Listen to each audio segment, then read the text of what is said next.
예도입니다.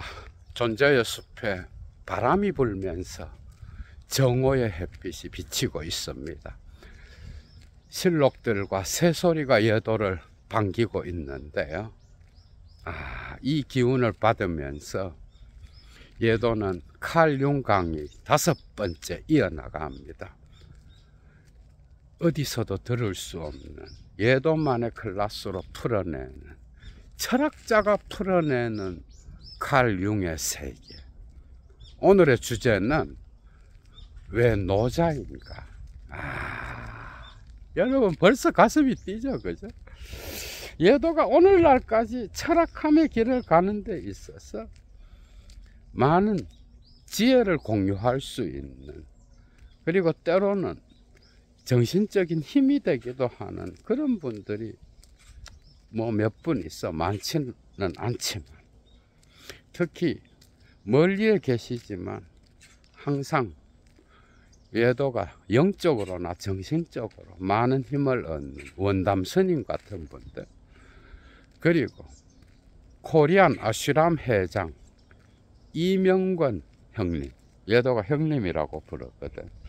얼마 전에 또 전화를 해서, 그죠? 전화 통화를 통하여 또 대화를 나누기도 했는데요.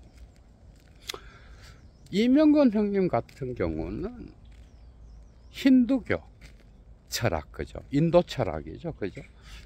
불교 철학, 유교 철학, 그 다음에 도교 철학, 노자의 도덕경이죠, 그죠? 이런 것들을 아주 통합적으로 그리스도교의 진리와 더불어서 강의도 하고, 그리고 많은 책들을 저술했던 그런 분인데, 특히 동양 철학에 관심이 있는 분들은 코리안 아슈람 TV에 가셔서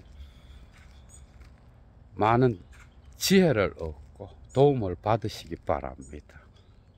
오늘 예도가 도덕경 20장을 직접 풀면서 여러분들에게 강의를 하겠는데요.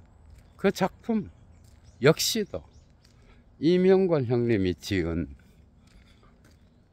노자왈 예수가라사대라고 하는 도덕경 81장을 전부 해설하면서 그리스도교의 진리와 연결시키고 있는데요.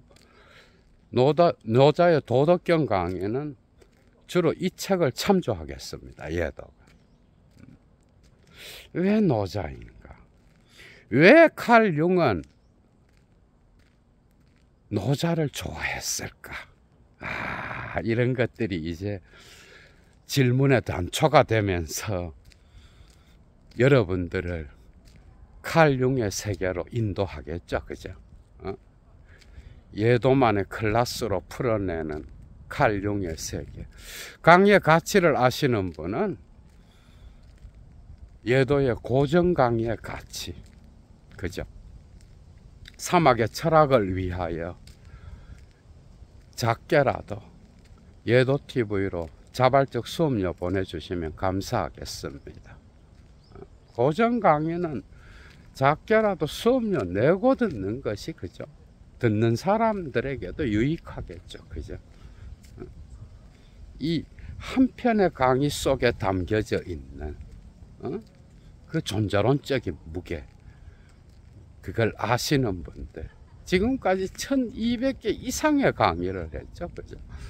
고정 강의는 어떤 시사 논평 이런 것과는 다르기 때문에 시간의 제약을 받지 않는 거예요. 5년 전에 강의를 했든 지금 강의를 하고 있든 어떤 영상도 동일한 가치를 갖는 거죠, 그죠? 그게 고전의 매력이에요, 여러분. 왜 칼융은 공자보다는 노자를 더 좋아했을까? 수신제가 치국평천하, 수기치인, 수기안인, 인의 예지를 통하여 자기 수양을 먼저 한 후에, 그죠? 이 공동체, 어떻게 보면 해겔의 객관정신을 상당히 많이 연상시키는데요. 공자는 가족과 국가와 그리고 천하를 태평하게 한다라고 하는, 자기 몸을 먼저 닦아야 되는 거예요. 이 인이 정말 중요하죠. 그죠? 어떻게 보면 예수의 황금률을 떠올리기도 합니다. 인이라는 개념이 인간을 아끼고, 그죠? 사랑하며 자비를 베풀고 자기가 원하지 않는 것을 타인에게 하지 않는 마음, 인의 마음, 이런 것들이 이제 교육을 통하여, 그죠? 공동체를 세우는 그런 사상으로 나가잖아. 그죠? 자기의 몸과 마음을 닦는 거예요. 그래서 공자는 정말 중요하죠. 그죠? 그럼에도 불구하고 칼 융이 공자보다는 노자를 더 좋아한 이유가 있는 거예요. 공자를 가끔 소크라테스와 같은 교육자로 언급하기도 하지만, 노자를 언급하는 것에 비하면은 정말 작죠. 그죠? 거의 언급하지 않는다고 해도 과언이 아닌 거예요. 때로는 이 공동체를 세우는 데 있어서 공명심을 가질 수 있고, 장자 어록에 그 고기잡이 노인이 공자를 공격하는 부분이 있잖아. 그죠? 그 공명심이 때로는 자기 자신에게 해로울 뿐만 아니라 공동체를 해치는 악덕이 될 수 있는 거예요. 칼 융적으로는 공자의 철학은 어떤 그림자를 갖고 있는데, 그것은 자아의 페르소나의 철학에 맞는 락강의 상징계의 질서를 세우는 데 중요한 철학이 될 수 있다라고 하는 것. 해겔의 객관정신과 맞아떨어지는 그런 철학이라고 할 수 있죠. 그죠? 거기에다가 공자는 그림자를 잘 언급하지 않아. 특히 군자의 어떤 가야 할 길, 그죠? 하늘의 이치, 이런 것들을 다 인정하죠. 그죠? 그런데 군자가 가야 할 길을 가르치면서 배제시키는 인물들이 있는 거야. 고대 그리스의 어떤 폴리스에는 여성과 아이 그리고 노예는 제외됐잖아. 그죠? 그런데 플라톤이 국가에서 예술가적 감성을 추방하듯이, 그죠? 공자 역시도 자기 자신의 인의 예지의 세계에, 그죠? 소인배와 여성을 제외시키는 듯한 여성성과 가족을 세우고, 그리고 남자와 여자의 관계를 통하여 나타나는 창조적 힘, 이런 것은 논어에서 찾아볼 수 없는 거야. 소인배와 여성은, 그죠? 교육을 통해서 결코 덕을 쌓을 수 없는 듯한, 그죠? 명시적으로 배제시키잖아. 그래서 칼 융이 말하는 아니무스의 원형뿐만 아니라 자기 원형의 그림자 세계를 제대로 표현하지 못하는 거야. 점점 이해가 되죠. 그죠? 그래서 공자를 소크라테스와 같은 교육자로 칭찬하기도 하고, 그죠? 높이지만은, 존중하지만은, 그러나 노자보다는 뭐 거의 언급하지 않는다라고 해도 과언이 아닌 거예요. 그 이유는 이런 점에 있는 거예요. 그림자의 자기 원형의 힘보다는 자아의 페르소나를 강화시키는, 그래서 자칫 잘못하면 공명심에 빠지게 만드는 그런 철학이 될 수 있다라고 하는 것. 괴력, 난신, 기괴한 것과 어떤 잡신과 주술, 인간의 내면이 갖고 있는 어두운 것들을 등한시하는 듯한 그런 철학이 될 수 있죠. 그죠? 이에 비해 공자는, 특히 칼 융은 아이온 거의 90여 페이지에서, 이게 원서 페이지입니다. 자기의 상징론을 다루는 이 아이온 90여 페이지에서 노자의 철학을 그리스도교가 거세했던, 그러니까 악을, 그죠? 그림자를, 아니면 음양의 대극에서 음을, 어두운 면을 단지 존재의 결핍이나 아니면 선의 결핍 정도로 이야기하는, 그것보다 훨씬 더 자기 원형의 실현을 이루는 데에 중요하다. 그리스도교의 어떤 악마를 다루는 선의 결핍, 프리바치오 본이라고 하는 이런 사상보다는 오히려 도덕경의 무의 자연을 통하여 도의 삶에 이르는, 음양의 대극을 초월하여, 그죠? 제3의 삶에 이르는 이 철학이 훨씬 더 자기의 분석 심리학의 의도에 맞다라고 이야기하고 있는 거예요.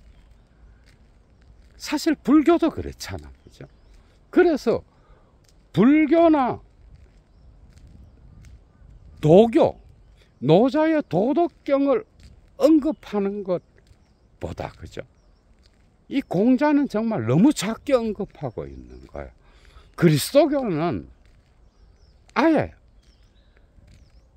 처음 부분부터, 그러니까 야훼 신의 어떤 변덕스러운 질투와 전쟁의 신이잖아요, 야훼도, 그죠?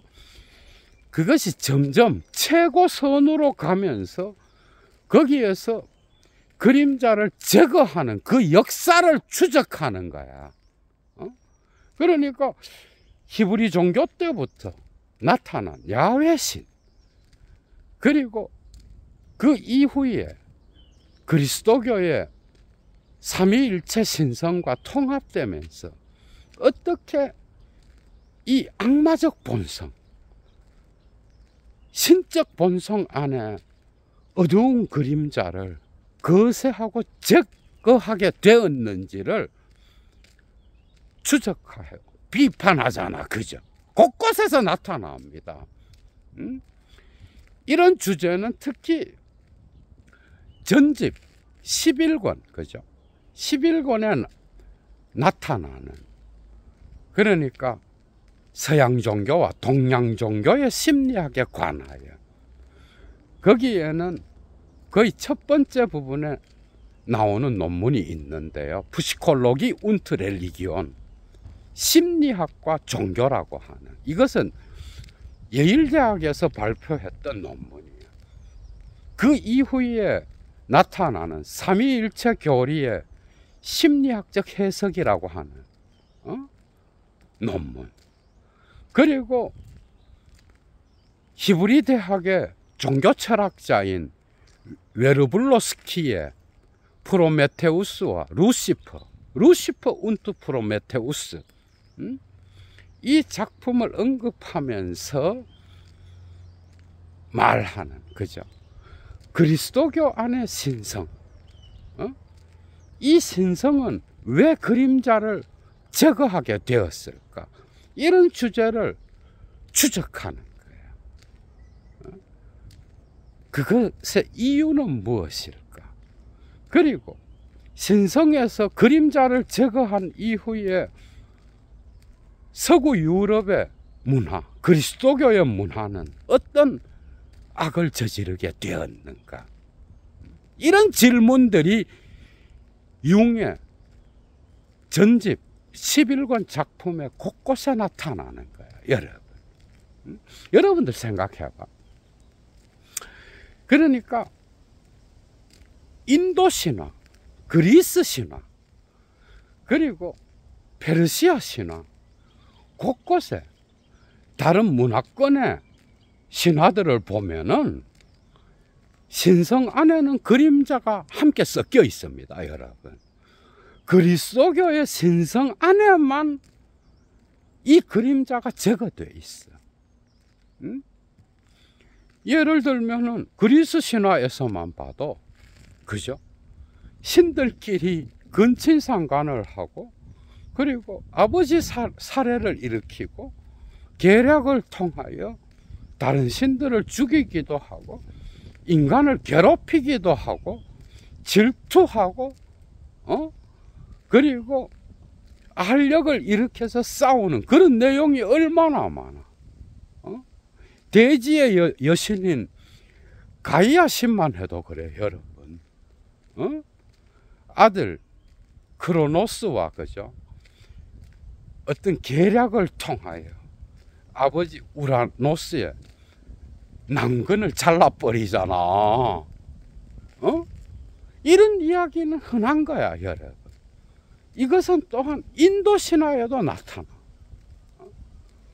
곳곳에서 어떤 싸움과 계략이 있고요. 그리고 어떤 신성 안에 그림자가 함께 포함되어 있어. 그런데 그리스도교의 신성은 왜 이러한 그림자들이 사라지게 됐을까? 왜 악은 존재의 결핍이 됐을까? 예도가 볼 때는 단지 삼위일체 교리가 확립된 4세기에 니케아 공의회나 콘스탄티노플 공의회로 소급시키지 않고, 예도는 바울 때부터 그래 됐다고 보는 거예요. 여러분 생각해봐. 복음서에 나타나는, 그죠? 복음서에서만 해도 역사적 예수의 삶의 이야기 안에는 이 악마의 위력은 엄청납니다, 여러분. 그죠? 거세되지 않는 악마가 막 나타나. 특히 예수의 시험 이야기를 봐봐. 광야에서 40일 금식한 이후에 악마와 대면하잖아, 그죠? 마귀 사탄과 대면하는 거야. 그 무시무시한 악의 힘과의 어떤 그 투쟁이 그리스도로서의 역사의 예수의 삶 안에 그대로 나타나 있어요. 그 위력은 엄청나. 그런데 이것이 점점 이제 거세되기 시작하는 거야. 유대 그리스도교 전통, 그죠? 이미 히브리 종교 때에 나타나는 이스라엘 사람들의 신, 이건 역시도 전쟁을 일으키고, 여러분 봐봐. 여호수아가 전쟁을 일으킬 때, 그죠? 원시 팔레스타인 사람들을 향한 그 저주의 기도를 생각해봐. 끔찍하지 않나요? 이것저것 하나 어떤 조항을 어겼다고 타자들의 민족 전체를 말살해버리는 그런 신이잖아, 그죠? 무시무시합니다. 나는 질투하는 신이다. 나는 전쟁의 신이다. 나는 사막의 신이다, 여러분. 그래서 이 신의 승리를 이야기하는 그런 것으로부터 이제 점점 이런 것들이 거세돼. 바울로 가게 되면 이 신성은 뭐야? 그리스 철학의 그 고상한, 그죠? 높은 어떤 위엄과 합쳐지면서 이 신성 안에는 그림자가 점점 사라지게 돼. 뭐 사실은 모성성, 여성성을 나타내는 그리스도교의 마돈나, 그죠? 이것은 특히 전집 9권 첫 번째 책 Die Archetypen und das Kollektive Unbewusste, 원형들과 집단 무의식이라고 하는 이 작품의 초반 부분에, 그죠? 무털 알셔티프, 그러니까 어머니 원형을 다루는 부분이 있어. 거기에서 특히 다른 문화권의 여성의 모성성을 나타내는, 특히 힌두교에서는 칼리 여신이잖아, 그죠? 그리스 신화에도 여신이 얼마나 많아, 여러분. 예도가 금방 가이아 신을 언급한 것처럼. 그런데 힌두교의 칼리 여신만 해도 정말 피에 굶주린 파괴적 본성을 갖고 있는 그런 여신인 거야. 악마적 그림자를 그대로 들이우는 거예요. 그런데 이 여신이 어떻게 돼? 모성성, 이 세계의 다상과, 그죠? 아니면 풍요로움을 상징하여 고대 힌두인들이 섬겼던 그런 여신인 거야. 이런 양가성이 함께 들어있는 거예요.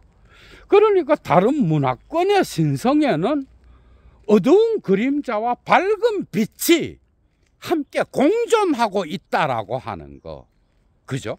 그러나 그리스도교의 신성에는 이게 점점 거세돼서, 그죠? 아우구스티누스, 아퀴나스, 그리고 헤겔에 이르게 되면은 순수 정신이 되는 거야, 여러분. 신에게는 어떤 부정성도 있어서는 안 되는 거야. 신은 완전해야 되고 순수 정신이어야 되고 순수 존재여야 되는 거야. 순수 존재는 순수 문거야, 그죠? 그래서 이 신성에는 그림자가 섞이면 큰일 나는 그런 특성을 갖게 되는데, 신의 속성에는 정말 완전 무결하고 깨끗하고 그리고 순수한 그런 것들이 있어야 되는 거예요.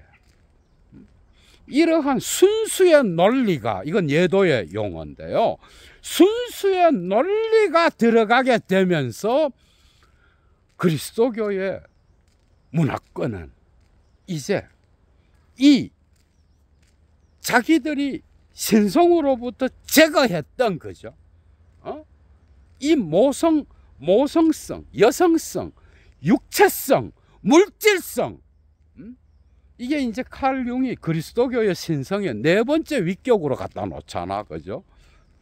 전집 11권에 계속 나타나지만은, 이런 것들이 이제는 없어져 버린 신, 심지어 그리스도교의 모성을 상징하는 마돈나, 성모 마리아의 신성 역시도 힌두교의 칼리 여신, 그리스 신화에 나오는 뭐 가이아와 같은 여신에 비하면 정말 많이, 그죠? 그림자가 없잖아. 완전한 신성인 거야. 완전한 어떤 아주 높은 고상함 자체의 신성을 보여주고 있는 거예요. 그런데 과연 신이라고 하는 게 그림자가 없을 수가 있는가? 신성 안에는 두려운 것과 떨리는 것, 그죠? 무시무시한 것, 그리고 이 반대극에서 나타나는 사랑과 자비, 이런 것들이 함께 섞여 있겠죠, 그죠? 그런데 그리스도교는 바울로부터 시작하여, 그죠? 이제 4세기 삼위일체 교리를 확립하면서 신성 안에 그림자를 완전히 내쫓아 버렸어. 이것은 영지주의를 비롯한 이단들의 어떤 활발한 활동에 의하여 그리스도교의 교리를 제대로 확립하겠다라는 그런 의도에서 나온 것이지만, 그러나 이 세계 안에 뭐예요? 어두운 그림자는 그대로 존재하잖아요. 그러니까 역사적 예수의 삶에서 죄라고 하는 거 있잖아. 이건 이런 정도로까지 악마의 본성으로서 그리스도교의 신성에서 제거하고, 그죠? 그리스도교 바깥으로 내쫓아야 되는 그런 상징의 수준이 아닌 거야. 인간의 삶의 형식이, 그죠? 이것이 보여지고 활발하게 활동하는 모든 곳에서는 그리스도교가 죄라고 부르는 것, 그죠? 이건 인간의 본성 안에 숨어 있는 거예요. 이 악마적 본성은 쉽게 제거되지도 않고, 그리스도교가 가면을 쓰고 있지 않는 이상은 인간의 역사와 인간의, 그죠? 어떤 이러한 근본적인 본성을 없는 것처럼 이렇게 생각하고 그냥 기도하고 그리스도의 영성을 따라가게 되면 이런 것들이 그냥 완전히 사라지는 것처럼 착각하는, 그죠? 그러나 이런 죄의 본성은 개인이나 공동체 어디를 가나 언제나 이미 인간의 삶을 지배하는 또 다른 힘인 거예요. 응? 맞잖아? 그래서 신성 안에 완전한 순수 정신으로서 그 순수의 논리가 이제 그리스도교 문화를 지배하게 되면서, 여러분 생각을 해봐. 그림자 없는 문화가 된 거야. 그러나 그 그림자는 다른 종교에 투사하게 되는 거야. 칼 융적 용어로. 나의 개인의 심리학에서, 그죠? 이 무의식의 그림자를 계속해서 억압하게 되면은 나중에 이 그림자가 새로운 힘으로 점점 커져서 그 개인의 정신을 역으로 지배하게 돼요, 그죠? 그를 신경증이나 편집증이나 아니면 히스테리아에 걸리게 만들잖아. 이게 칼융 심리학의 핵심이야. 그런데 또 중요한 것은 이걸 그냥 놔두게 되면은 타자에게 투사합니다.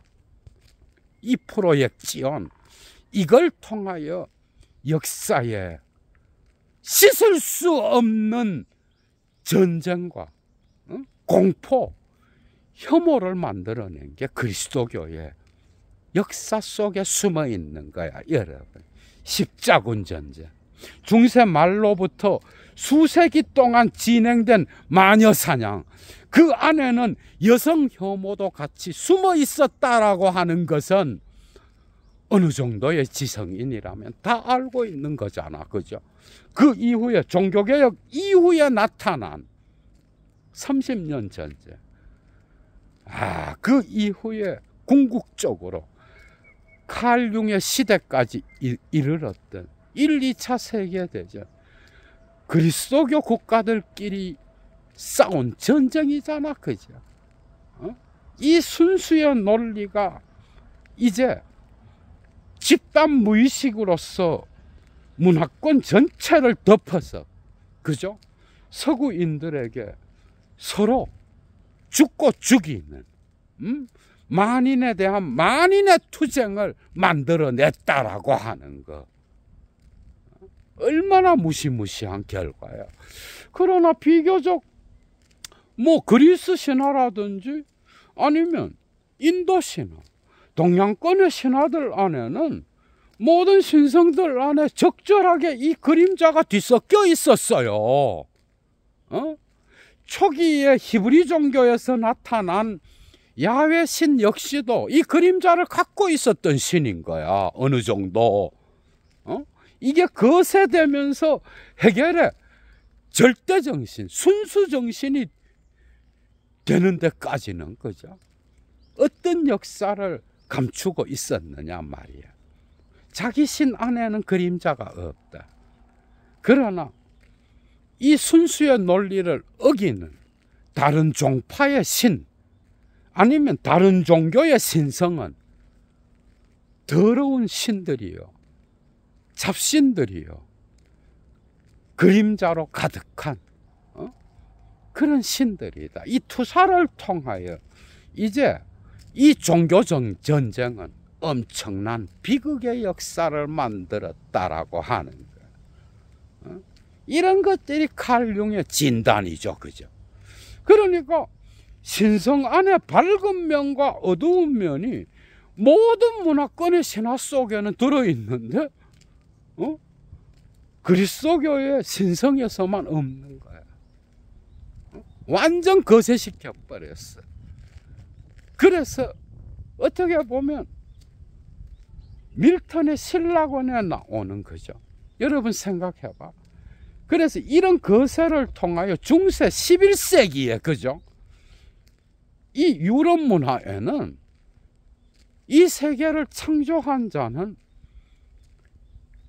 삼위일체 하느님이 아니라 악마라고 생각한 그런 사유들이 싹트게 됐고, 이런 것들이 이제 연금술적인 어떤 기술을 통하여 다시 악마가 문학 작품이나 아니면 예술 작품에게 깃들어서 그 문화 속에 기생하게 되는데, 이것이 중세 말에 진행된 마녀 사냥을 통하여 사라지는 듯 하다가, 그죠? 종교개혁과 더불어 다시 나타나게 된 거예요. 이제 완전 해방된 거예요. 문학과 예술은, 그죠? 이런 것들이 거의 주제라고 해도 과언이 아닌 거예요. 그리스도교로부터 풀려난 그 문화는 이제 이 어두운 그림자를 오히려 주제로 해서 글을 쓰고 작품을 만드는 거죠. 그러한 현상이 나타나게 됐다라고 하는 거예요. 야콥 베메와 밀턴의 신라권. 그러나 이 영향사가 얼마나 컸던지, 신라권의 루시퍼 역시도 상당히 거세돼 있어. 여러분들이 보면 악마가 좀 귀엽기도 하네. 악마가 인간의 자유를 추구하는, 그죠? 인간을 탄생시킨, 인간을 위하여 신에게 저항했던 인간 자신의 신인 그리스의 프로메테우스와 같이, 그죠? 이제 악은 어떻게 됐어? 그리스도교의 추방을 통하여 이 악마는 인간 내면으로 들어가게 된 거예요. 독특하죠, 그죠? 이런 서구 역사. 그래서 집단 살해와 광기를 일으킬 때는 무시무시한 끔찍한 혐오적 살해를 즐겁게 행하는 그런 현상이 나타나게 됐다라고 하는 거예요. 그래서 이 그림자를 억압하면, 그죠? 이게 다시 집단 무의식으로 살아서 그 집단을 지배하게 될 때는 무시무시한 타자의 사례를 갖고 오게 된다라고 하는 거예요. 이런 역사. 그래서 신성한에 적절하게 어두운 그림자가 있는 문화권이 훨씬 더 건강합니다. 이건 칼 융의 진단이지만 여러분들이 잘 봐봐. 그래서 이런 순수한 그림자 없는 신성을 믿는 자들이 타자들의 신을 공격할 때 그 투사를 잘하고요, 그걸 통하여 조금도 양보하지 않는 근본주의자로 만들 때가 많은 거예요. 나의 하느님은 우주를 창조한 하느님, 위대한 하느님, 모든 신성들 위에 있는 높고 높으신 존귀하신 하느님. 그런데 뭐야? 이런 신성을 믿고 따라가지만은 자기 내면의 그림자는 더 더럽은 거야. 왜? 계속 이 신성을 통하여 억압해 버리거든. 억압하고 없는 것처럼 그렇게 신은 빛이다. 그림자는 하나도 없다. 이런 방식으로 나가게 되니까 자기 역시도 신에게 기도만 하면 그죠? 그림자 없는 인간이 된다라고 생각하지 않겠어? 죄 없는 인간. 그러면서 돌아서서는 이런 인간들이 자기 내면을 들여다보지 않아. 물론 뭐 그리스도의 영성을 추구하면서 그죠? 그 수행의 길을 가는 자들 가운데에는 이 인간의 그림자를 깊이 있게 통찰하는 그런 분들도 많죠. 그죠? 도스토예프스키의 작품 세계를 봐봐, 여러분. 어떤 정신분석 학자보다도 더 무의식의 세계를 탁월하게 그려내고 있고요. 그리고 칼 융의 그림자를 탁월하게 그리고 있는 게 도스토예프스키인 거예요. 그래서 이러한 어떤 순수의 논리가 작동하는 그런 문화권에서는 자기는 뭐 죄가 없고 죄는 사해졌다라고 생각해. 그런데 깊이 들어가 보면은 죄와 함께 살고 있어요. 그림자가 더 진해. 더 진하고 가면을 쓰게 되고 위선자가 되게 되고 뒤로 가서는 더한 짓을 하고 앉아 있다는 거예요. 그래서 오히려 내 안의 악마적 본성을 인정하고 그죠? 그것을 적절하게 개성화 과정을 통하여 의식화할 수 있는 이런 인격은 훨씬 더 건강한 거야. 순수의 논리를 갖고 나는 순수하다라고 말하는 자가 그죠? 때로는 도착증을 일으켜서 삶에 어떤 질병을 만들어내고 병리적 현상을 만들어내서 그죠? 사회에 오히려 독이 되는 자가 될 수 있다라고 하는 거예요. 이런 것들이 칼 융이 그죠? 제시하는 이 문화권에 대한 진단인 거예요. 그래서 여러분 이러한 어떤 그림자 없앤 어떤 가식적인 가면을 가장 적나라하게 파헤친 철학자가 니체입니다, 여러분. 인간적인, 너무나 인간적인. 제목이 쏙 들어오죠, 그죠? 이제 니체 이후로부터 철학의 주제는 뭐예요? 포스트 모더니즘. 오늘날의 철학에 이르기까지 이제 그림자가 철학의 주제가 된 거예요. 그래서 융의 철학은 인식론적으로나 존재론적으로 볼 때 그죠? 분석 심리학은 프리드리히 니체와 유사한 길을 가는 그런 지점을 곳곳에서 찾아낼 수 있다라고 하는 거예요. 인간이 갖고 있는 그림자가 얼마나 끈덕진지, 인간은 이 그림자와 함께 살지 않으면 어떤 생명력도 발휘할 수 없는 존재라고 하는 거. 그림자를 점점 제거하면 제거할수록 그 인간의 인간성은 인형과 같이 그죠? 살아있는 생명체 가운데에서 가장 가난한 자와 같이 변해버린다라고 하는 것. 그림자와 함께 사는 법을 가르치는 게 분석 심리학의 목표라고 하는 거예요, 여러분. 칼 융이 말하잖아. 전집 16권 프락시스 데얼 푸시코테라피 심리치료의 실천이라는 이 작품에서 말하잖아, 그죠? 거의 마지막에 나와 있는 푸시콜로기 데얼 위벌트라궁 전이의 심리학이라고 하는 논문에서 그죠? 그래서 그림자와 함께 사는 거. 내 내면에 있는 이 어두운 무의식의 그림자, 이 원형들을 창조적으로 변화시키는 것. 그죠? 내 안에 있는 이 그림자를 제거하는 게 아니라 오히려 살아있게 만드는 것. 이것이 정말 전체 인간으로서의 삶, 전인격적인 삶. 그죠? 칼 융적 용어로 자기를 실현하는 최종 목적, 궁극의 원리,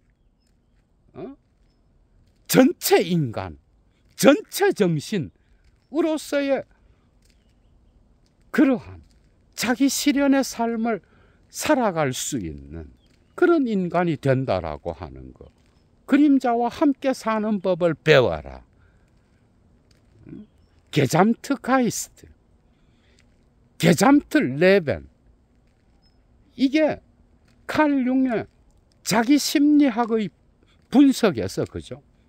자기 상징론의 분석에서 가장 중요한 주제잖아. 아인하이트, 운트 간츠하이트, 데스, 데얼, 별죄니히카이트. 인격의 통일성, 인격의 전체성, 전체 정신의 삶을 사는 데에 가장 중요한 거야. 그림자와 함께 사는 거. 그래서 그리스도교는 이런 점에서 실패한 거예요. 악이나 그림자를 존재의 결핍이나 선의 결핍으로 간주하면서 이것이 니체적으로 인간의 삶의 힘의 의지라고 하는 걸 부정하면서, 그죠? 이 삶 자체를 부정하면서 자기 자신의 그림자를 거세시켜 버렸다고 하는 것. 그 인간의 인간성을 거세시키고, 그죠? 마치 순수 정신의 삶을 산다라고 가면을 쓰면서 자기의 그림자는 타자에게 투사하는, 그래서 엄청난 전쟁을 일으키는 비극의 역사를 만들어 왔다라고 하는 것. 이에 비하여 동양 종교에서는 비교적 신성이나, 그죠? 그리고 그 모든 삶의 태도 가운데는 그림자를 계속해서 수용하는 방식의 철학을 수행하고 있다라고 하는 거. 여러분 불교만 봐봐. 불교가 얼마나, 그죠? 그러니까 생로병사를 일으키는 삼독과 육도, 이 무시무시한 어떤 인간의 내면의 그림자, 그죠? 이걸 인정합니다, 불교는. 그러나 불교는 이 마음 안에, 그죠? 우주와 잇대어 있는 인간의 마음 안에 이 육도와 탐진치를 일으키는 것이 이 마음인 거예요. 그러니까 자기 자신을 들여다본다라고 하는 거. 그것은 이 마음 속에 있는 생멸을 일으키는 거죠. 이 무명의 상태를 보는 거잖아. 무명이라는 건 뭐야? 밝지 않다라는 거예요. 그러니까 한 마음에서 이러한 집착하는 욕망, 탐심, 질투, 온갖 것이, 그죠? 마음을 통하여 일어나는 거야. 그러나 일어날 때 이 그림자를 보는 거예요. 피하는 게 아니야. 불교 역시도 맞죠, 그죠?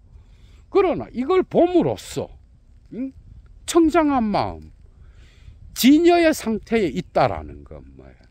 이 우주 만물에 이 모든 존재자들을 있는 그대로 본다는 거예요. 분별과 대립을 통하여 선악을 규정하고, 그죠? 거기에서 어떤 레비스트로스의 이항 대립을 통하여 나타나는 그 의미와 사슬을 끊임없이 넘어서는 게 진여의 상태잖아. 분별과 대립이 없는 거예요. 이 우주 자체와 하나가 된 마음, 그게 청정한 마음인 거예요. 그게 부처의 마음인 거예요. 거기에 이른다라고 하는 거는 동일한 마음인 거예요. 하나의 마음에서 생멸을 일으키는 거죠. 삼독과 육도의 마음이 있는가 하면 이것을 들여다보면서, 그죠? 거기에서 비치는 이 무명의 상태를 계속해서 걷어내면, 그죠? 거기에서는 밝은 깨끗한 마음이 숨어 있다라는 거. 이건 동일한 마음에서 일어나는 거예요. 그래서 하나이면서 둘이다. 이 불이 사상이 불교에서는 정말 중요하잖아, 그죠? 그래서 불교 역시도 그림자를 피하는 게 아니라 언제나 이미 그림자와 함께 가는 거예요. 오히려 이 그림자가 깨달음의 길을 가는 데 있어서 동력이 될 수도 있는 거야. 응? 하나의 마음 안에, 그죠? 생멸문과 진여문이 같이 있는 거예요. 원효가 대승 기신론에서 가르쳐 주는 것처럼 진여의 상태에 이른다라고 하는 것은 나의 마음이 나의 것이 아니라, 그죠?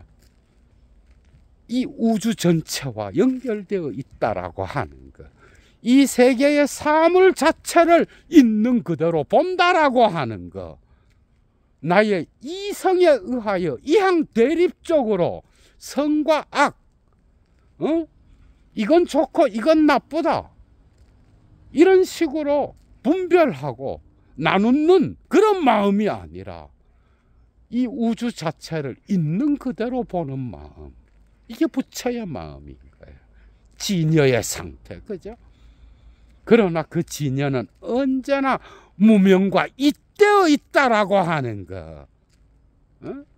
그래서 불교는 끊임없이 그림자와 함께 대면할 수밖에 없는 그런 깨달음의 길을 제시하죠, 그죠?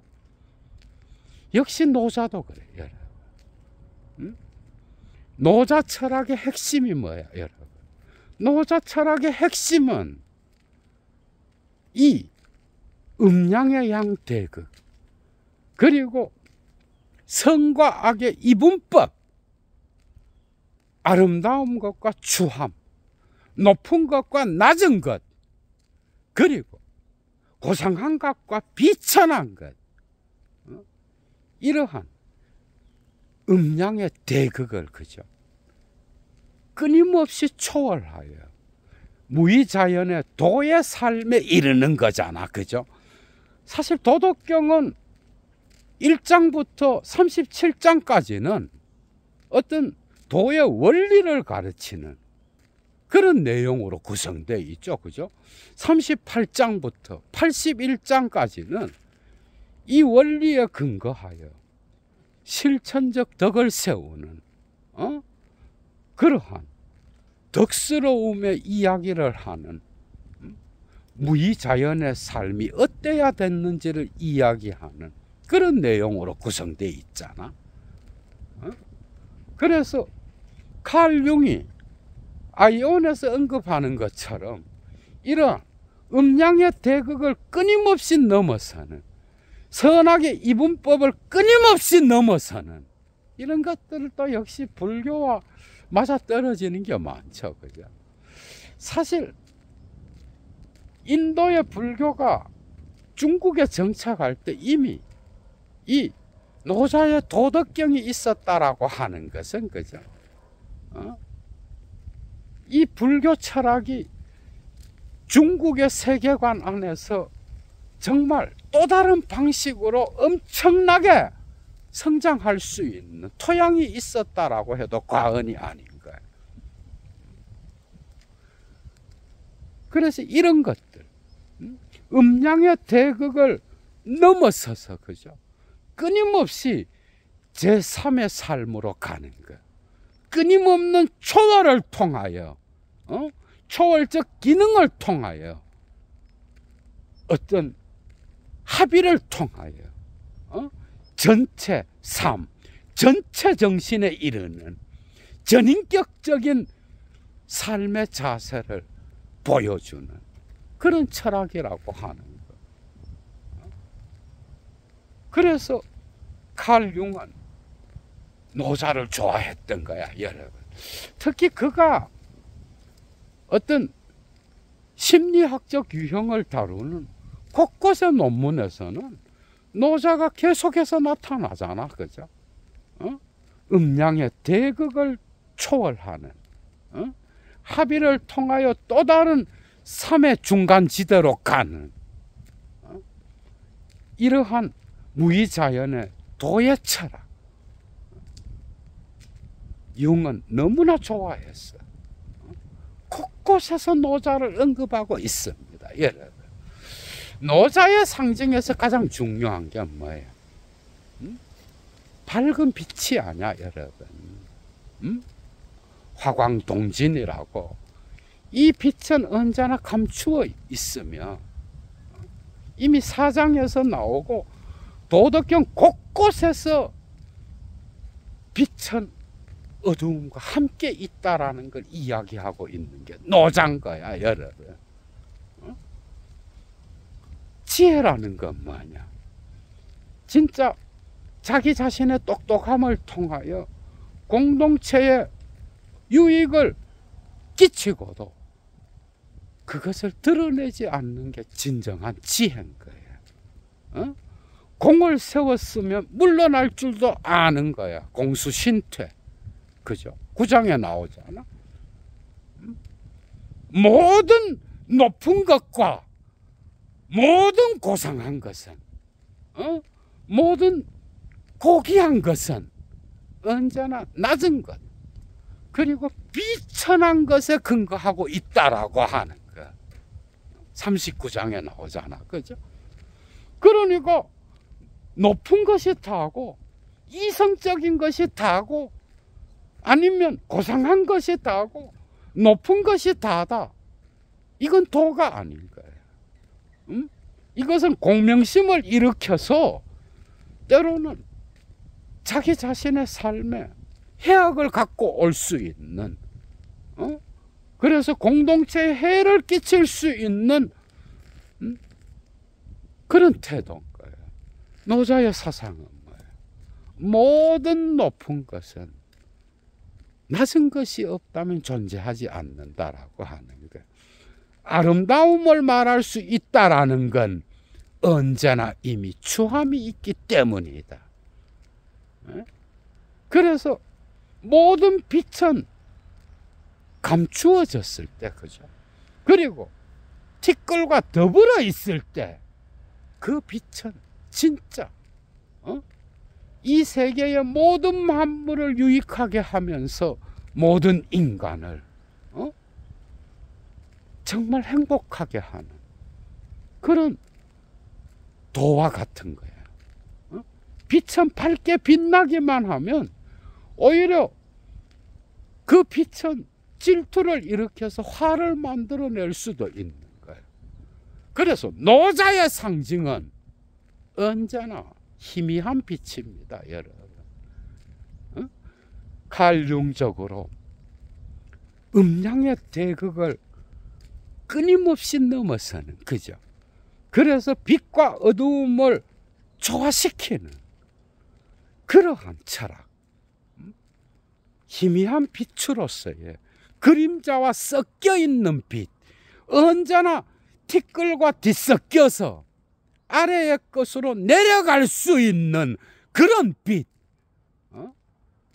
자라투스트라는 이렇게 말했다 해서 여러분, 그 일부 앞에 서문에서 나타나잖아. 자라투스트라가 뭐 30세가 되어 10년간 도를 닦고 났단 말이야. 그런데 자기가 깨달은 것을 비추어 줄 대상이 없다라고 생각해봐. 그 깨달음이 무슨 의미가 있겠냐고. 그죠? 이런 비슷한 이야기를 하잖아요. 그러니까 높은 것을 이야기하고 고상한 것을 이야기하고 아름다운 것을 이야기하고 부유한 것을 이야기하며 자기 자신의 공을 계속해서 이야기하고 그리고 아래 것들과 비천한 것과 낮은 것과 이런 것들, 그림자와 같은 어두운 것들을 계속해서 몰아내면 그 높은 건 어떻게 되겠어? 나중에 위선이 되는 거야. 이러한 양대극의 힘들을 끊임없이 넘어서는 게 무위자연의 삶이요, 도의 삶인 거야, 여러분. 때로는 어떤 증가시키는 힘을 축소할 줄 알아야 되고요, 자기의 지혜로움을 감출 수 있는, 그래서 빛은 은은할 때에 더욱더 강하게 빛나는 거야, 여러분. 맞잖아? 도덕경 8장에서 말하는 것처럼 이 세상에서 가장 선한 것은 물과 같다. 물이라고 하는 것은 모든 존재자들, 모든 생명체에게 이로움을 주면서도, 그죠? 자기 자신을 높여서 다투지 않는 거야. 사람들이 싫어하는 낮은 곳에 있는 거야. 그래서 바로 도와 같은 거야. 이 가장 낮은 것, 물과 같은 게 뭐야? 칼융적으로는 나의 내면에 숨어 있는 집단 무의식의 원형들이요, 그죠? 그리고 이 원형의 어두운 것과 밝은 것을 결합시켜서 이 우주의 영혼과 잇대어 놓는 자기 실현의 목표. 그래서 물은 아래에서 계속 흐르면서 보이지 않게 작동하는 거야. 모든 생명체들을 이롭게 하는 거야. 그러니까 상징계에서 잘 처먹고 잘 살기 위해서, 그죠? 계속해서 가면을 쓰는 인간은 어떻게 돼? 나중에는 인형과 같은 존재가 되는 거예요. 인간의 인간성의 대부분의 힘들을 감추고 있는 이 개인 무의식의 자기, 아니무스의 원형, 자기 원형, 이 엄청난 그림자의 보고들을, 그죠? 모르고 사는 거야. 그래서 노자 철학은 칼 융에게 결정적인 역할을 한 거야, 여러분. 무위자연의 삶, 도의 삶은 언제나 아래 것과 위의 것을 함께 생각하면서, 그죠? 살아가는 거잖아. 77장에 보면 아주 재미있는 그런 어떤 비유가 나오는데요. 도는 활을 메우는 것과 같다. 그러니까 활을 메울 때 어떻게 해? 높은 것은 낮추고 낮은 것은 높이잖아, 그죠? 그렇게 해서 균형을 맞추는 거야. 도는 이와 같은 거다. 그래서 남은 것이 있으면, 그죠? 그것을 부족한 것에 보충하는 거. 이게 활을 메우는 어떤 근본적인 자세라는 거야. 그러나 이 세상 사람들은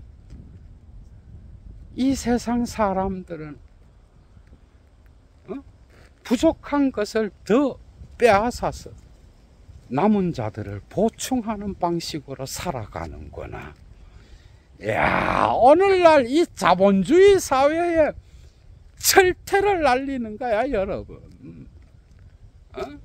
정말 배울 거 많죠, 그죠? 노자의 어떤 도덕경에서 칼 융이 가장 좋아했다라고 하는 무위자연의 도의 삶을 사는 자가 어때야 되는지, 도덕경 20장을 읽으면서 칼 융이 정말 좋아한 그 내용이죠, 그죠? 외도가 이명관 형님의 노자왈 예수가라사대, 이걸 읽으면서 도덕경 20장을 읽으면서 그죠? 강의는 마치겠습니다. 여러분, 칼 융이 왜 이걸 좋아했을까? 이것은 니체의 자라투스트라의 마지막 인간, 아니면 하이데거의 존재와 시간의 새인, 오늘날 자본주의 사회의 동물들이 살아가는 방식에 대비하여 나타나는 도의 길을 가는 자의 절대 고독의 삶을 보여주고 있는 거예요. 칼 융 역시도 분석 심리학에서, 그죠? 여러분 봐봐, 얼마나 많은 그리스도교의 신학자와 어떤 종교 지도자들로부터 공격을 받았어. 그러니까 정말 자기 자신의 이 절대 고독을, 그죠?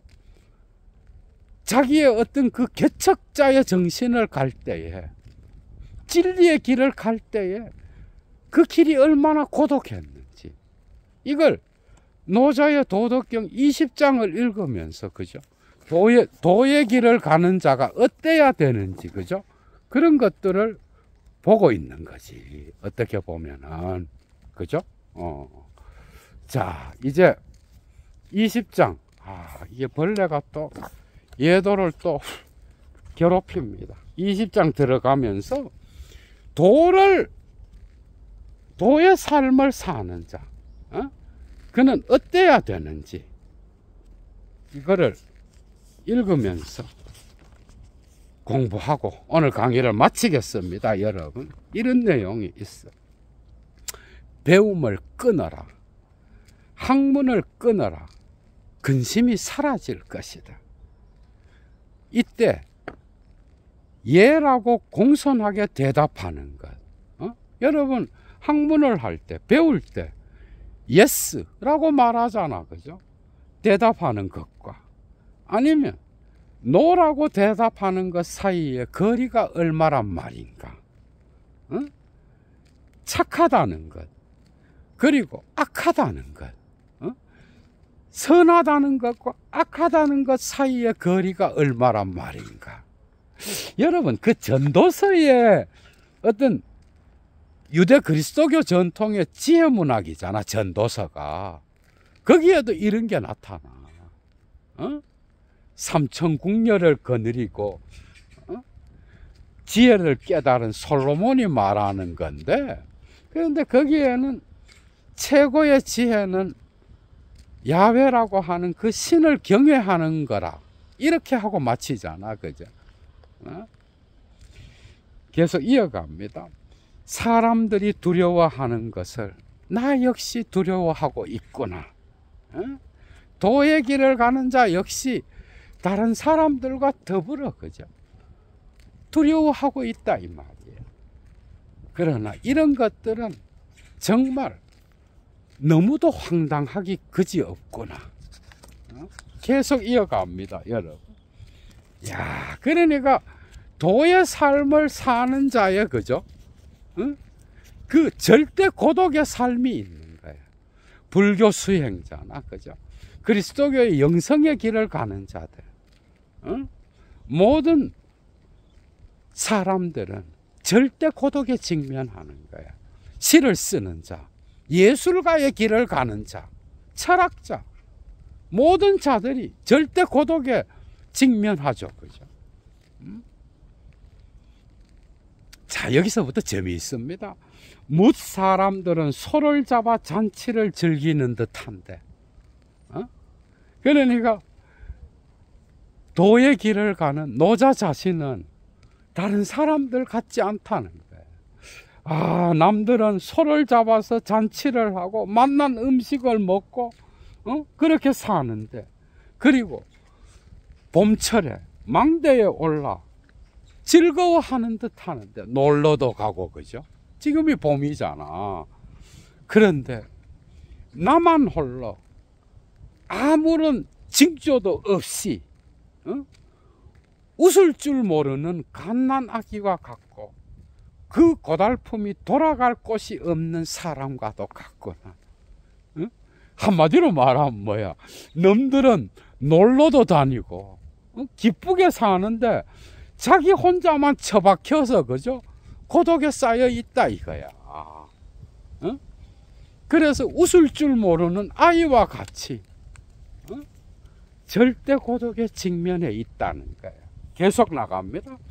그리고 대부분의 사람들이 여유가 있는 듯한데 나만 홀로 버려진 것 같구나. 정말 나는 어리석은 사람의 마음 같아서 정말 앞길을 봐도 막막하기만 하구나. 사람들은 세상 일에 밝아서 이리저리 부동산도 하고 돈도 축적하고 적절하게 즐겁게 사는데 이 말이야. 세상 일에 밝아서 정말 즐겁게 사는데 나만 홀로 어둡고 멍청하고 어리석고 세상 사람들은 다 똑똑한데 나만 홀로 답답한 상태에 있구나. 똑똑함과 어리석음의 미학이 노자철학에 정말 곳곳에 나오잖아. 자기 비움의 미학입니다. 노자철학은 그죠? 바다처럼 담담하고 그치지 않는 바람과 같구나. 도의 길을 가는 무의자연의 삶을 사는 자, 그죠? 세상 사람들과 다른 거죠, 그죠? 마지막입니다. 이 세상 사람들은 모두 쓰임이 있는데 좋은 직업을 갖고 있고, 모두 다 사용 가치를 갖고 있어서 돈값을 하고 있는데 오늘날 자본주의 사회로 보면은 나홀로 고집스럽고 비루한 삶이구나. 나홀로 사람들과 달리 어머니의 젖 먹는 것을 귀하게 여길 뿐이로다. 어머니의 젖은 뭐예요? 여기에서 만물의 근원, 생의 근원을 아는 것, 무의자연을 통하여 도의 삶을 사는 것, 나홀로 사람들과 달리 이 존재의 근원인 어머니의 젖을 먹는 것, 도의 이치를 깨달아서 무의자연의 삶을 사는 것에 집중하고 있구나. 이것을 귀하게 여기고 있구나. 정말 고독한 삶을 살았겠죠, 그죠? 이게 노자 자신의 타인들을 비추어서 자기 자신의 삶을 떠올리게 하는, 되돌아보면서 쓴 글이 아닐까 또 생각해 봅니다, 여러분. 느끼는 게 많죠, 그죠? 그래서 모든 고전은 자본주의 사회의 인간을, 자본주의 동물들에게 엄청난 지혜를 줍니다, 여러분. 칼 융 역시도 노자 도덕경에 이 20장을 너무도 사랑했다라고 하는 거예요. 여러분 정말 재미있었죠, 그죠? 얘도 물러갑니다. 주스.